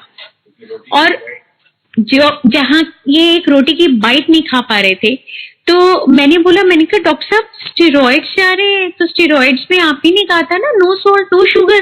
तो कह रहे वो सब मैं 15 दिन में संभाल लूंगा। एग्जैक्टली ये वही वे था जिस तरीके से गुरुजी बोलते थे। और उस वक्त जो ढींगरा अंकल भी साथ में आए हुए थे, उनकी तरफ वो डॉक्टर साहब ने, सो कॉल्ड डॉक्टर साहब ने, वो गुरुजी थे, बोला आप तो ग्राउंड फ्लोर पर रहते हैं। अब उन्हें कैसे मालूम कि वो ग्राउंड फ्लोर पर रहते। तो उनकी तरफ टर्न होकर बोला कि आप तो ग्राउंड फ्लोर पर रहते हैं ना, आज आपको कुछ भी करना पड़े, लड़ाई करना पड़े, झगड़ा करना पड़े, कुछ भी करना पड़े, लेकिन ये आज आपने घर नहीं जाने चाहिए, इनको आप अपने घर लेके जाना। तो संगत जी मेरे को अच्छे से वो याद आ गया, बहुत सारे ऐसे सत्संग जब गुरुजी आपको अपने ही घर से दूर रखते थे, क्योंकि वो टाइम आपका अपने घर में रहने के लिए अच्छा नहीं होता। उस वक्त जब आज के जमाने में कि कोई भी दूसरे को घर में किसी को बुला के राजी नहीं होता, गेस्ट को, हम बीमार, मतलब अंकल बीमार और साथ में मैं, उन्होंने हमको इतने प्यार से रखा उनकी सेवा की तो हम जितनी भी तारीफ करें वो कम। बताइए, ये संगत ही तो है हमारा परिवार, जो गुरुजी के शब्द कि ये परिवार मैं तुम्हारे लिए छोड़ के जा रहा हूँ, इन्होंने ही काम आना है, आपके रिश्तेदारों ने काम नहीं आना। और ये एग्जैक्टली हमारी लाइफ में एक एक शब्द ये सच साबित हुआ कि हमारे को सिर्फ और सिर्फ हमारी संगत, गुरु संगत हमारे काम आई। उन्होंने हर जगह हमारे को साथ दिया। और जो उन्होंने वो बोला कि एडमिट नहीं होना, वो गुरुजी ने ही हमारे पैसे भी बचाए। जबकि ये हमारी संगत इतनी प्यारी, बगैर बोले किसी ने, ना मैंने किसी से कुछ मांगा, ना गुरुजी ने मुझे ऐसी पोजीशन में आने दिया कि मुझे कुछ ऐसी जरूरत पड़ती कि मेरे को किसी से पैसे लेने पड़ते। लेकिन इतनी ये संगत, ये परिवार हमारा इतना प्यारा है कि वो चुपचाप आके मेरे पर्स में पैसे डाल जाते थे, जो मुझे पता भी नहीं चलता था। हालांकि सबके गुरुजी ने किसी का एक पैसा मुझे यूज नहीं करने दिया। इतनी बरकत, एज इट इज उनके पैसे वापस गए, ऐसी उन्होंने कृपा हमारे ऊपर में बरसाए रखी कि मैं क्या बखान करूं। मेरे पास तो शब्द ही नहीं है। और पूरे 40s में मैं उसके बाद में घूम घूम कर भी आती रही कि कहीं वो दोबारा खुशबू मिल जाए, लेकिन नहीं। बस जब जरूरत थी वो 2 बार गुरुजी साथ में चले, पूरा इनका सही डॉक्टर के हवाले करवाया। क्योंकि गुरुजी बोलते हैं अगर डॉक्टर चंगा होए तो बिल्कुल भगवान का ही रूप होता है। तो उस डॉक्टर के रूप में गुरुजी आए और इनका इलाज करा। तो मैं तो जितना भी शुक्राना करूं वो कम ही है। और उसके बाद 2014 भी जाते जाते गुरुजी अंकल को एक झटका देके गई। मंदिर में ही थे, हाँ, संगत जी की जो उस वक्त इनको ये जो बीमारी हुई थी, स्मॉल वेसल क्यूटेनियस वेस्कुलाइटिस, सबने ये बोला था, डॉक्टर्स ने भी ये बोला था कि इनकी इम्यूनिटी लो हो रही है। तो और जो संगत के थे उन्होंने ये बोला था कि अंकल अब 2 साल तक सेवा नहीं कर पाएंगे। लेकिन अगर हमारे रब की मर्जी हो, हमारे गुरु जी की मर्जी हो तो क्या नहीं हो सकता। अंकल 6 महीने बाद अपनी सेवा में थे। और 7 दिसंबर 2014 अंकल सेवा में ही थे, मंदिर में ही थे। इनको चेस्ट में बहुत जबरदस्त पेन उठा, जबकि वो बाद में वो हो गया था कि वो गैस्ट्रिक वो था। लेकिन उस वक्त हाथ पैर पांव फूलने जायज थे और हुआ भी। लेकिन ये तसल्ली थी कि अगर गुरुजी आप ये प्रॉब्लम मंदिर में अगर आई है तो आपने पता नहीं कितने बड़ा कष्ट काटा है, कितना बड़ा कष्ट काटा होगा। उसके बाद में दोबारा वसंत कुंज 40s में एडमिट भी हुए। वहां पर गुरुजी ने प्रूव करवा दिया कि वो गैस्ट्रिक पेन थी। और डॉक्टर, वहां के डॉक्टर से भी ये कहलवा दिया कि आप सुबह छुट्टी लेके चले जाना, नहीं तो ये आपको फंसा देंगे। जब तक इतना मोटा बिल नहीं बनाएंगे ये आपको छोड़ेंगे नहीं। और सुबह वही डॉक्टर पलट गया कि मैंने तो ऐसा बोला ही नहीं, मैं ऐसा कैसे बोल सकता हूँ, जो ICCU में था। बताइए गुरुजी की लीला कि उस डॉक्टर के मुंह से भी कहलवा दिया। और नवीन अंकल जो he is a very big support to us, कि उन्होंने मेरे को पूरा मेडिकली वो गाइड कर दिया था कि अगर ये रिपोर्ट्स है तो डोंट हैव टू वरी, आप अंकल बिल्कुल ठीक है, आप सुबह छुट्टी लेके आ जाओ, वो छोड़ेंगे नहीं जब तक एंजियोप्लास्टी नहीं कर देंगे। तो लेकिन आपने नहीं करवानी, आप आ जाना। तो अब हमारी गुरु की संगत और गुरुजी ने डॉक्टर के द्वारा भी कहलवा दिया था, तो फिर चिंता की तो खैर कोई बात ही नहीं थी। तो वो फिर हम अगले दिन, बेशक हमें लामा मिला, लेकिन हम वो छुट्टी लेकर आ गए। एक बार संगत जी मेरे घर सत्संग था, तो उस दिन कोई भी आके संगत ने नहीं बोला कि गुरुजी की बहुत फ्रेग्रेंस आई है या क्या आया। तो मैं ना परेशान करती रही, गुरुजी आप आए थे, पता ही नहीं चला, आप आए भी थे तो पता नहीं, मैंने शायद कितनी बारी ये क्वेश्चन रिपीट कर दिया होगा। तो एक आंटी मुझे मिली, मेरे को बोलती है आशु तेरे घर में सत्संग था, मैं 3rd फ्लोर पर हूँ। तो कहते, मैंने कहा हाँ आंटी 3-4 दिन पहले था। कहते 3-4 दिन पहले तेरे घर में सत्संग था? मैंने कहा हाँ जी था, लेकिन मैं आपको सॉरी बुलाना भूल गई। कहते तभी, कहते मैं ना कहूँ कि ना ये तो आशु के गुरुजी की खुशबू है। एक तो संगत जी यही मन सुन के बड़ा दिल खुश हो जाता है कि आशु के गुरुजी है। तो छोटा सा बच्चों वाला मन है ना हमारा, ऐसी ऐसी बातें सुन के खुश हो जाता है। तो कहते ये तो आशु के गुरुजी की खुशबू है, लेकिन उसने तो बताया नहीं कि कोई सत्संग है। तो कहते मैं जब यहाँ से जा रही थी 3-4 दिन पहले, तो तेरे गुरुजी की खुशबू आ रही थी यहाँ पर। तो मैं कहा देखो गुरुजी कैसे जवाब देते हैं कि मैं आया था। तो ये है कि गुरुजी को अगर जब हम सभी दिल से बुलाते हैं सॉरी गुरुजी, लेकिन जब सही में तो गुरुजी जरूर आते हैं। गुरुजी ने अपनी और आके वो भोग भी लगाते हैं, हमारी कमियां हमारी गलतियां भी बताते हैं। उसका मैं आपको एक सत्संग सुनाती हूँ, बड़ा ही क्यूट सा है। उस दिन सत्संग में मैंने काले चने बनाए थे, गोभी बनाई थी, और उस दिन गुरुजी की मेहर से पायलट आंटी भी सत्संग में आई, लेकिन वो थोड़ा लेट आई। उसके बाद जब भोग लगाया तो जो गुरुजी के चपातियां थी, पराठे थे, वो फॉइल में बंद थे। तो मैंने कहा, पहले मैं खोलने लगी, मैंने कहा नहीं गुरुजी खुद ही खोल लेंगे। तो ये मैंने वैसे ही बंद वो रख दिए और सब्जी प्रसाद वगैरह लगा के भोग लगाया। तो जब भोग लग रहा था तो पायलट आंटी ने मुझे बुलाया, जबकि वो काफी लेट आई थी। तो मेरे को बुलाया, कहते इधर आ। कहा, कहते गोभी नहीं है? मैं कहा हाँ। कहते गुरुजी कह रहे हैं ज्यादा गल गई है। मैं कहा हाँ, अब मुझे तो मालूम था कि आज गोभी ज्यादा गल गई, क्योंकि जब क्वांटिटी ज्यादा हो जाती तो शायद हिलाने डोने में होगी गलती, होगी ज्यादा गल गई। तो कहते चटनी नहीं बनाई? मेरे मुझसे हाँ मैं तो भूल गई। तो सच में मैं भूल गई थी। कहते गुरुजी कहते चटनी बनाई नहीं आंटी ने, भूल गई, गोभी ज्यादा गलाती है। संगत जी जब वो मैंने थाली उठाई तो वो फॉइल खुला हुआ था, और बाकी मैसेज तो आपने सुन ही लिया कि गुरुजी ने क्या दिया था। तो गुरुजी हमारे वो आते हैं तो आप सत्संग का प्रसाद भी उसी शिद्दत के साथ जैसे मंदिर का प्रसाद खाते हैं वैसे ही खाओ, क्योंकि वो भी गुरुजी भोग लगाते हैं, स्वीकार करते हैं। और गुरुजी ने एक और एग्जाम्पल भी दिया, एक एग्जाम्पल नहीं हमें समझाया कि जो तुम्हारी लाइफ में हो रहा है, जब हम गुरुजी के शरण में हैं, उनके वो हमारे अंग संग है, तो जो भी हमारी लाइफ में होता है वो उनकी मर्जी होती है। एक बार चांस की बात है कि हमारी एनिवर्सरी वाले दिन सत्संग हुआ, जबकि उसी दिन नहीं हो पाते सत्संग, पता नहीं क्या रीजन है। तो उस दिन जब सत्संग हुआ तो अंकल ने पूछा क्या पहनूं, तो मैंने बोला कि आप मैं उस दिन by chance white and pink suit डाला हुआ था, तो मैंने बोला आप पिंक कलर वाली शर्ट पहन लेना। तो कहते अच्छा, लेकिन जब पहन कर आए तो ग्रीन।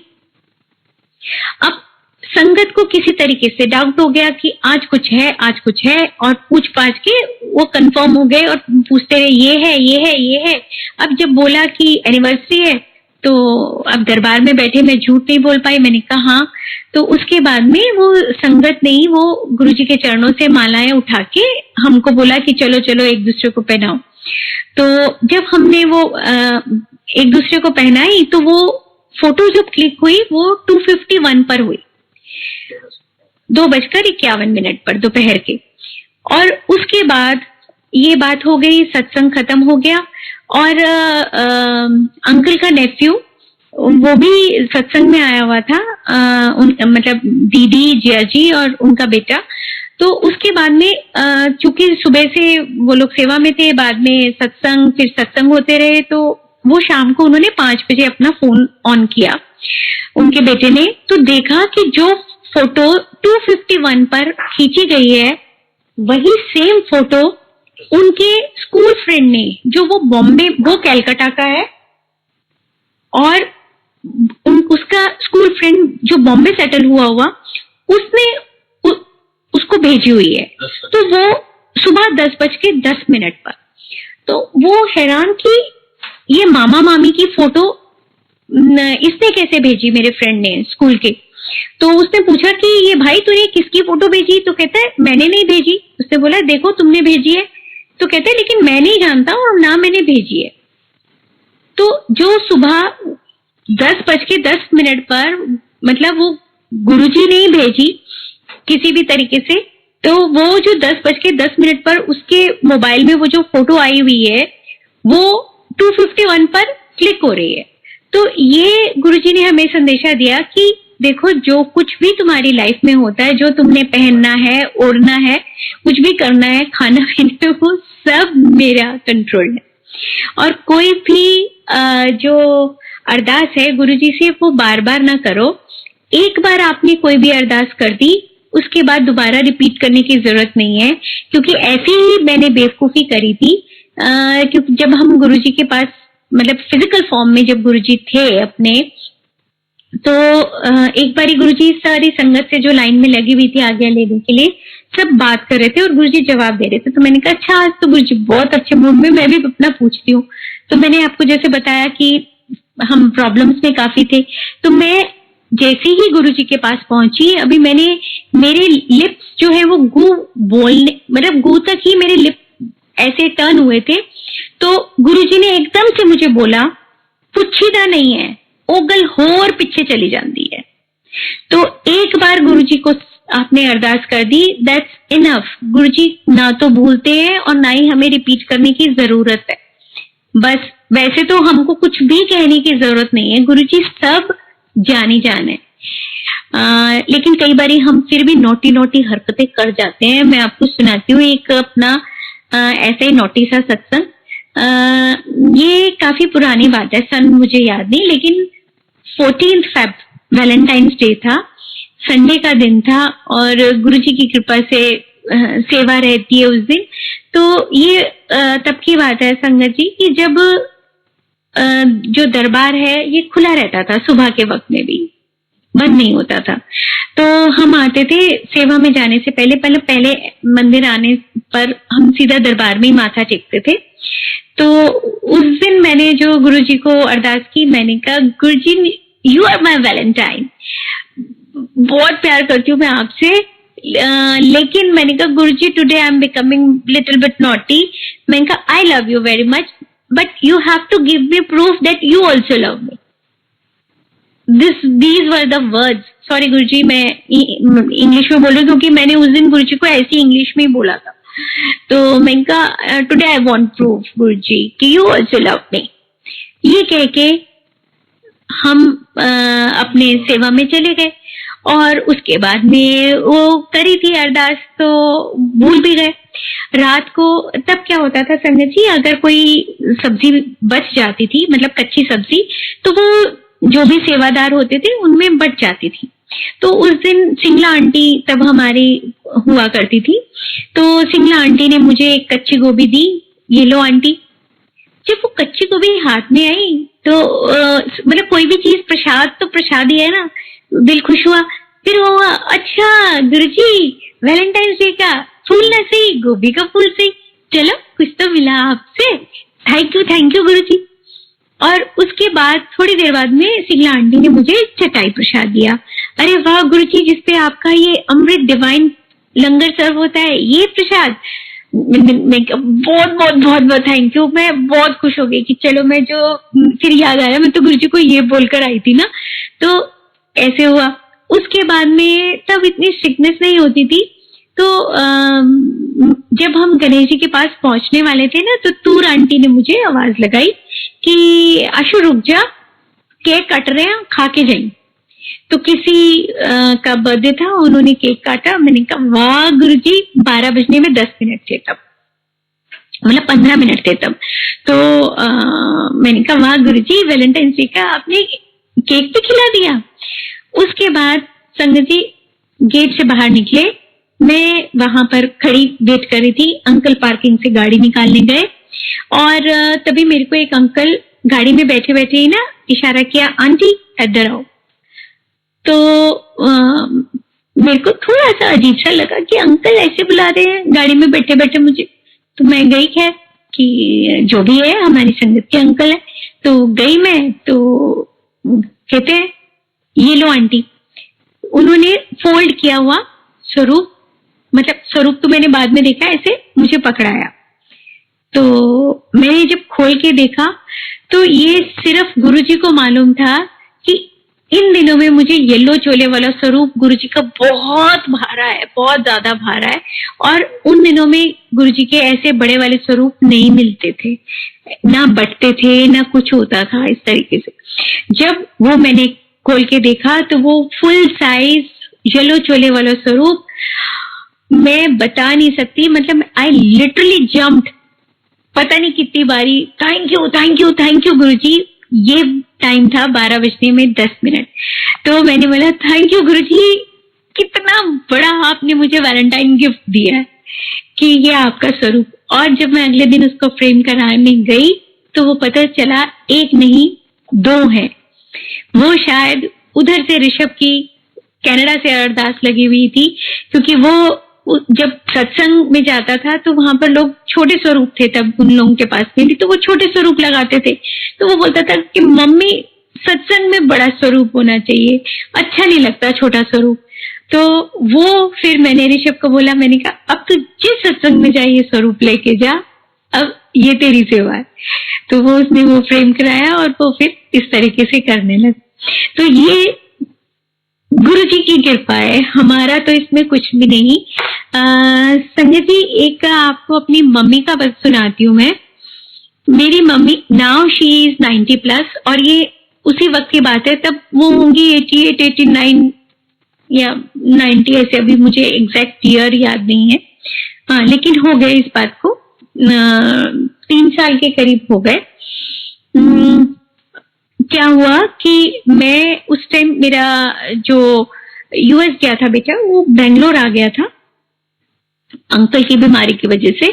तो वहां पर मैं सुबह उस दिन पाठ कर रही थी अपना नहा के एज यूजुअल। तो टेलीपैथिकली गुरुजी ने मुझे बोला मानू फोन कर ले, मानू फोन कर ले।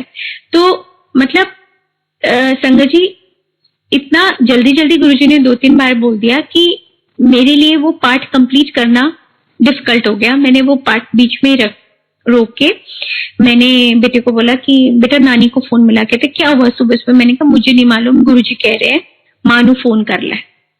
और ये संगत जी, ये वो वक्त था जब मेरी मॉम अकेली थी और गुरुजी की कृपा से घर बहुत बड़ा है और मम्मी ऊपर अकेली थी, ब्रदर नीचे ग्राउंड फ्लोर पर। और आप सोच सकते हैं कि अगर 89 ईयर ओल्ड वुमन की अगर कोई भी आवाज है तो वो शायद अपनी फुल वॉल्यूम में भी अगर वो आवाज लगाए तो वो नीचे तक नहीं जा सकती। और सबके खिड़की दरवाजे वगैरह सब बंद ही होते हैं एसी वेसी के चक्कर में।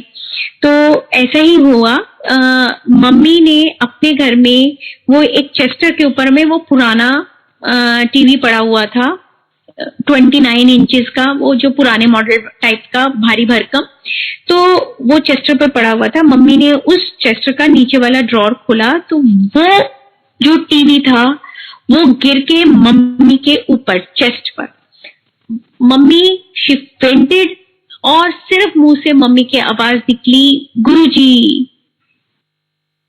अब अगर और कोई वो होता तो आप सोच सकते हैं कि क्या हाल होना था, बचना था नहीं बचना था। लेकिन जब मम्मी को होश आया, घर में और कोई भी नहीं, जब मम्मी को होश आया तो वो 29 इंचेस का टीवी वो उसके साथ बेड पर रखा था, in the middle of that bed. और मम्मी के सिर्फ पांव में थोड़ी सी वो नाखून पे वो नील सा पड़ा, क्योंकि वो उनके जो पैर चेस्टर के नीचे गए थे। उसके अलावा मम्मी को कुछ भी नहीं, नो फ्रैक्चर। जो अपने होश में वो उनके चेस्ट पे गिरा था, सिर्फ उनके मुंह से गुरुजी फेंटेड।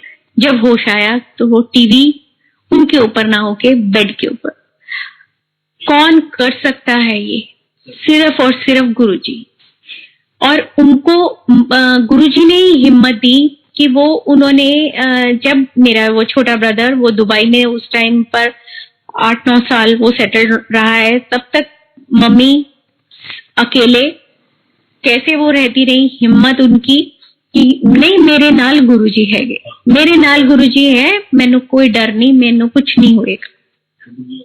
और हाँ, गुरुजी को तंग जरूर करती थी वो, लेकिन सही में वो कि गुरुजी मैनू आज भी करती है वो, उनके पास मैजिक की है गुरुजी वाली कि मैनू मेरा चश्मा नहीं लग रहा, क्योंकि अब चश्मा नहीं है तो पाठ नहीं कर पाना या कुछ भी दवाइयां देखनी है तो नहीं देख पा रहे, मैनू मेरी दवाइयां नहीं लभदियां, मैनू मेरी चाबी नहीं लभदी, मेरे पैसे नहीं लभ रहे। और गुरुजी उनको टेलीपैथिकली बताते हैं तेरे पैसे यहाँ पड़े हैं, चाबी तेरी वहां पड़ी है, चश्मा तेरा वहां है।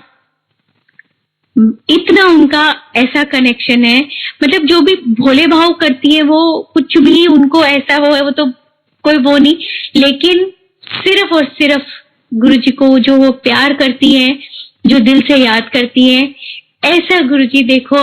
बोलते हैं ना गुरुजी कि मैं बुजुर्गों की बहुत सुनता हूँ, तो सही में कैसे कैसे सुनते हैं गुरुजी। ऐसे ही उन्होंने मेरी दीदी की भी सुनी। मेरे जिया जी फर्म बिलीवर इन गॉड, लेकिन बहुत डॉक्टर हैं, बहुत अच्छे हैं, बहुत सेवा करते हैं गरीबों की, लेकिन गुरुजी में नहीं मानते। तो अब दीदी को शटिका पेन हुई बीइंग अ डॉक्टर, लेकिन वो नहीं हुई दीदी क्योर उनसे भी। तो मैंने दीदी को बोला, मैंने कहा दीदी ऐसा है कि चल हम मंदिर चलते, वहां पर लोटा ब्लेस कराते। कहती हूँ फिर उससे क्या होगा? मैंने कहा दीदी जब लोटा ब्लेस करा के आते हैं ना तो उसका पानी पीने से प्रॉब्लम्स ठीक हो जाती हैं।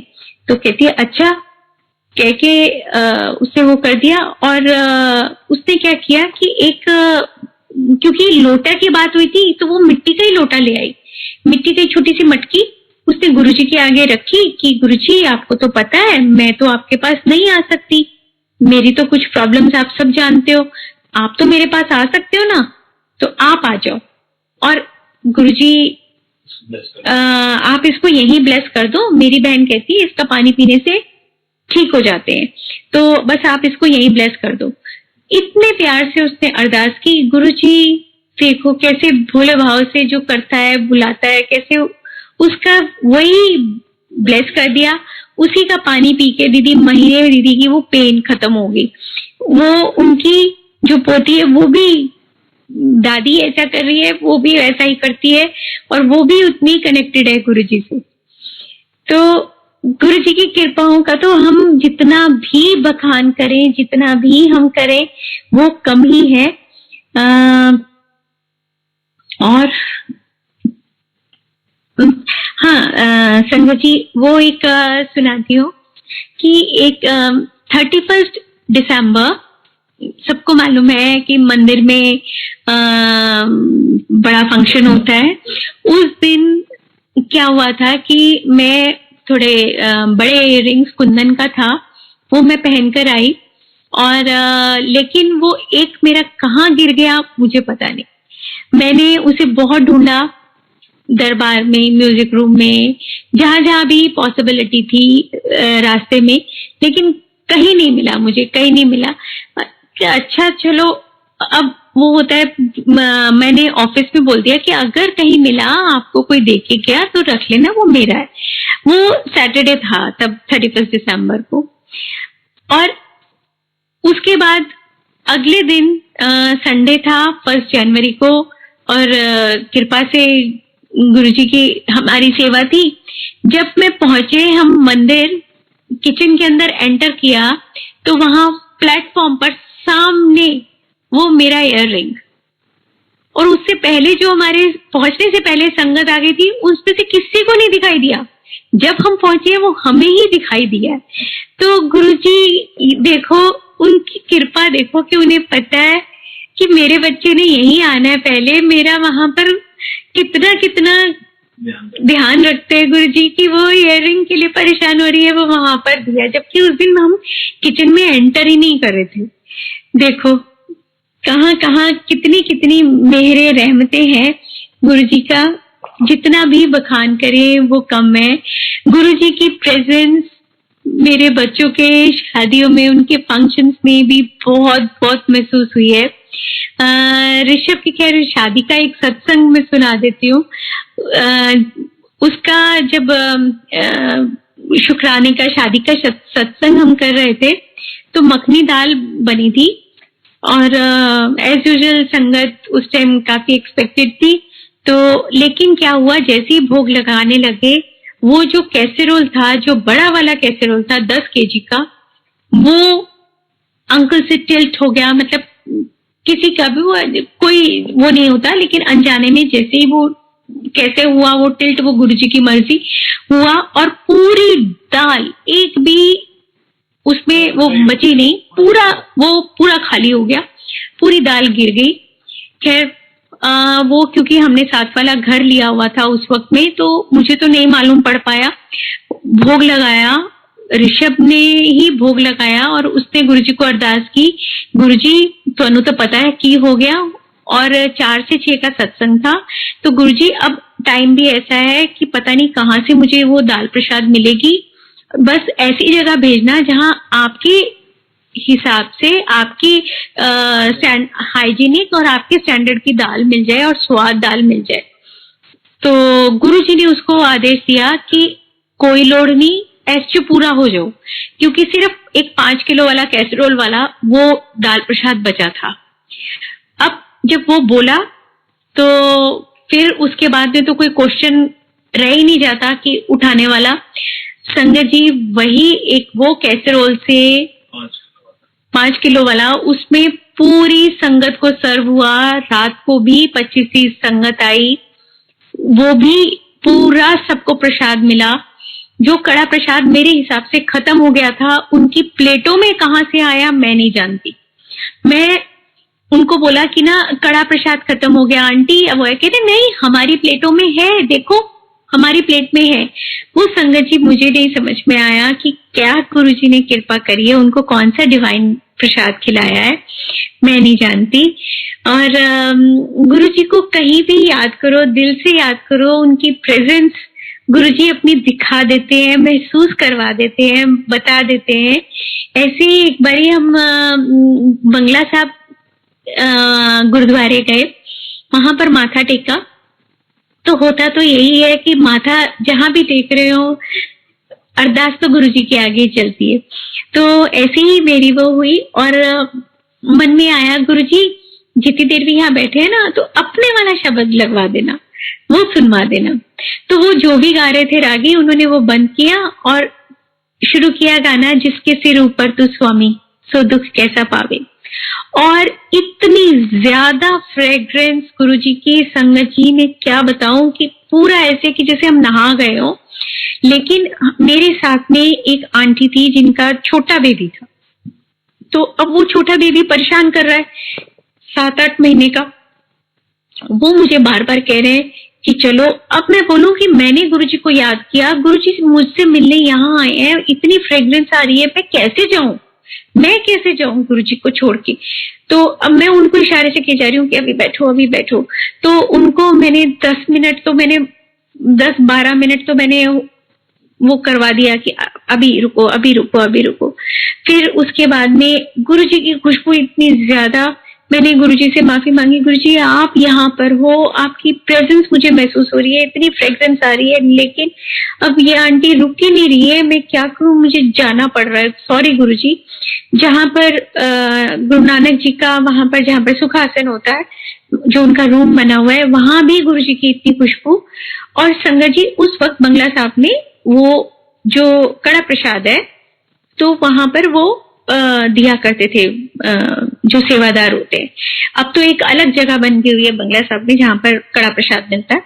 उस वक्त में वो निकलते ही दरबार से वहां पर वो थाल लेके खड़े रहते थे।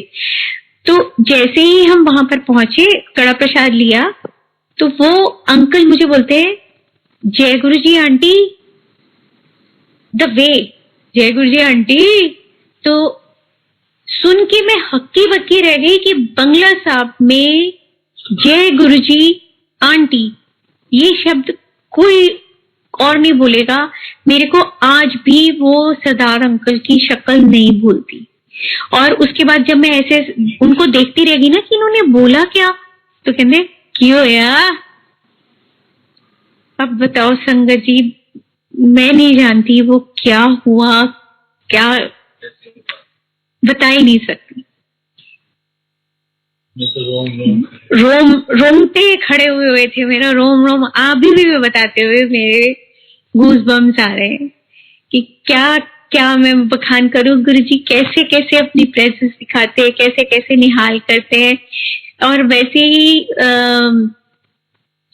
जब हमने ऋषभ के शादी के एनवेलप्स खोलने शुरू किए, तो जो पहला ही एनवेलप हमने खोला वो गोल्डन कलर का मोर पंख बना हुआ, और देखा उसके अंदर नए नए वेरी गुड अमाउंट, मैं नहीं बताना चाहती, सॉरी गुरुजी, लेकिन कोई नाम नहीं।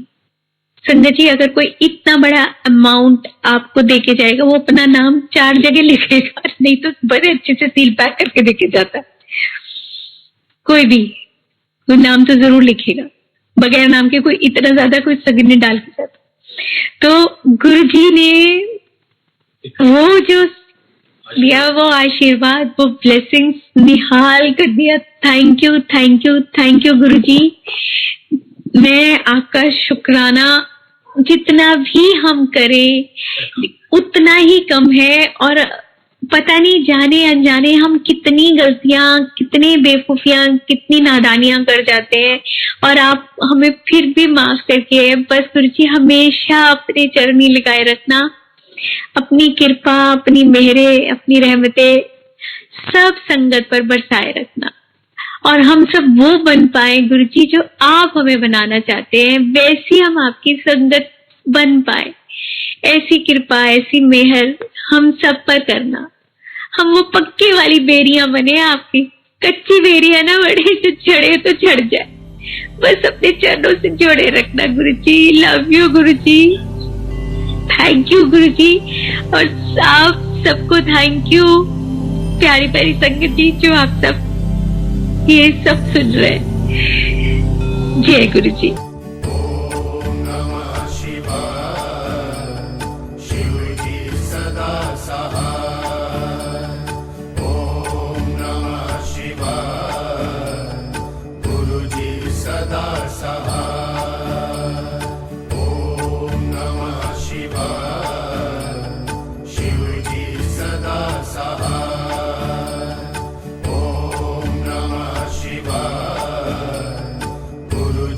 सदा सहा।